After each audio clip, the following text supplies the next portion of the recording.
Okay, this is August 20th, 2022 here in Kitchener, Ontario, Zone 5.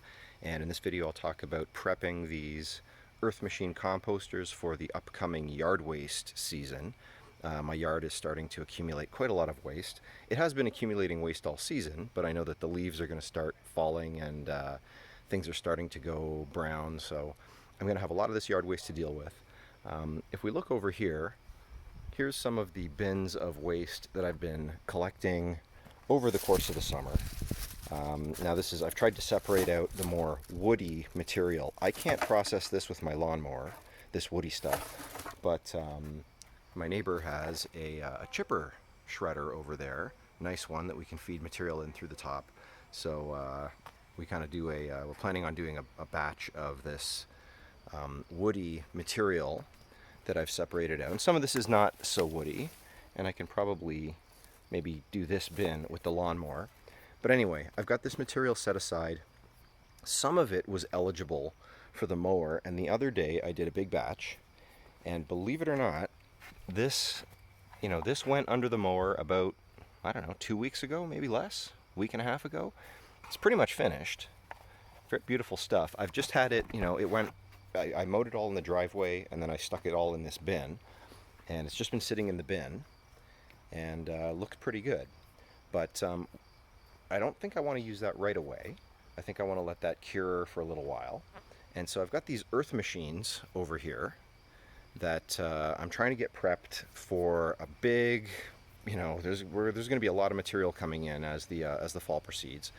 So I've got these all, they were emptied out earlier in the season. This one had a lot of this cardboard junk in it.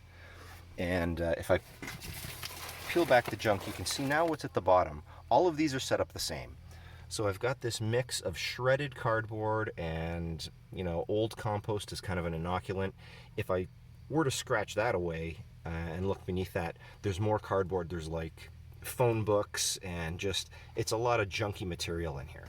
So there's a lot of junky material. I've kind of buried it with this inoculant of sticks and compost and stuff. And I think there's worms and stuff active in there. And now I'm covering it with this layer of sheet cardboard. And that's just to keep my nice shredded compost material separate from that junk at the bottom. So as I empty this bin, I'll eventually get down to this cardboard level and then I'll know I'm done. So anyway, all of these are set up the same with a bunch of that cardboard junk down in the bottom. You can see some of that colored cardboard.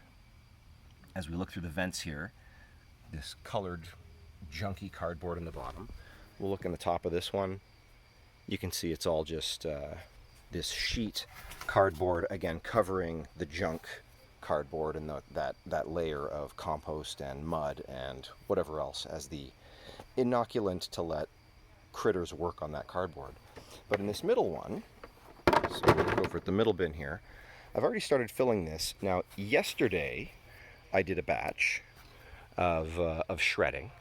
This was shredded yesterday, and it was relatively more fresh material. There was green material. I had cleared a big batch of weeds out of the front yard, and I shredded all of that. So this is actually super hot. This is insanely hot. I've got a thermometer around here somewhere. What did I do with that? Here we go. Let's actually measure this. I was astonished by how hot this was. So we'll just get into the core here. Now, do we see any steam coming off it? I don't see steam, but let's see what the thermometer says.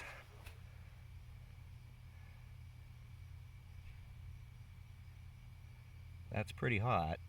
145, 146.